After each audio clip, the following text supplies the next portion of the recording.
My name is Mark Hutton. I'm the University of Maine Cooperative Extension vegetable specialist. And today we're going to talk about planting asparagus. When you make your soil trench to plant the asparagus, you can do it with a shovel, you can do it with a hoe, it doesn't really matter. The idea is that you want to have a trench about 6 to 8 inches deep. Planting depth is going to vary depending on the type of soil you're in.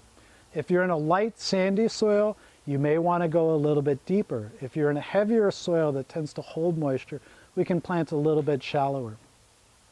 Another thing consideration to think about is that shallow planted crowns result in smaller spear diameter. We don't get as large as spears, but they tend to come or emerge, and harvest tends to be a little bit earlier in the spring. However, they are also more susceptible to frost damage.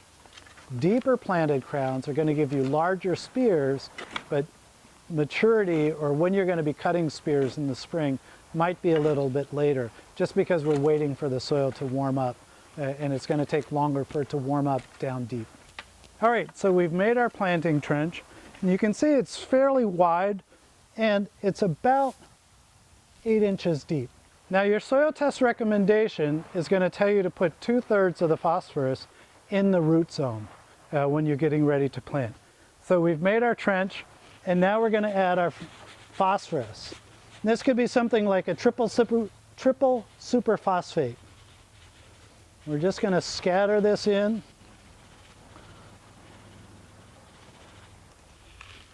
And the amount you're going to apply is going to be based on your soil test recommendation. Our asparagus crowns have arrived. If they arrive before you're ready to plant them, you can store them safely in your refrigerator.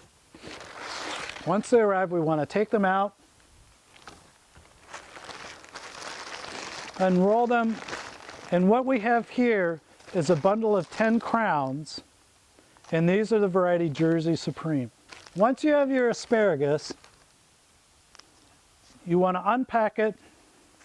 So we're going to sort these crowns by size, and you can see as I lay them out, we've got quite a range of sizes. The reason why we want to sort our crowns out based on size is we want to plant similar sized crowns closer together.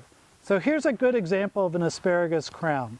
The asparagus crown is made up of an underground stem, which is right here, and you can see some of the buds developing.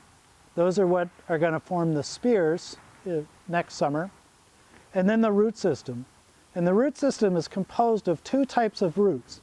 These larger fleshy storage roots, which are simply storage organs, and then these smaller feeder roots. And these are the roots, these small feeder roots are the ones that take up nutrients and water. Before you plant your crowns, one of the things you're going to want to do is check a few of your crowns and just cut this storage root.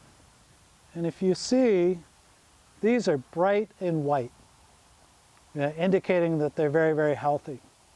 If we were to cut them and they appeared brown or discolored, that would be a good indication that this crown is already suffering or has a low level of fusarium infection.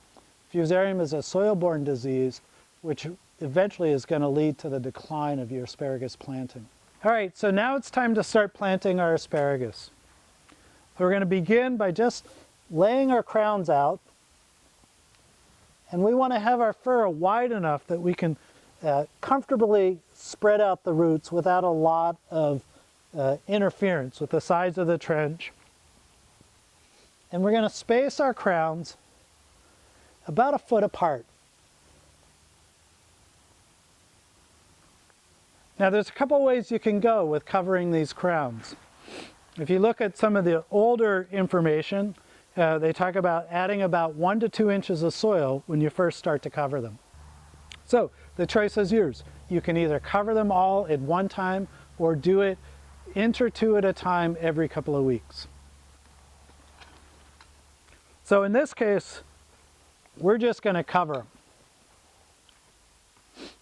Now the other thing I'm going to do is mark where the head of the row is, because it's going to take a week or two or more before we start to see spears start to emerge.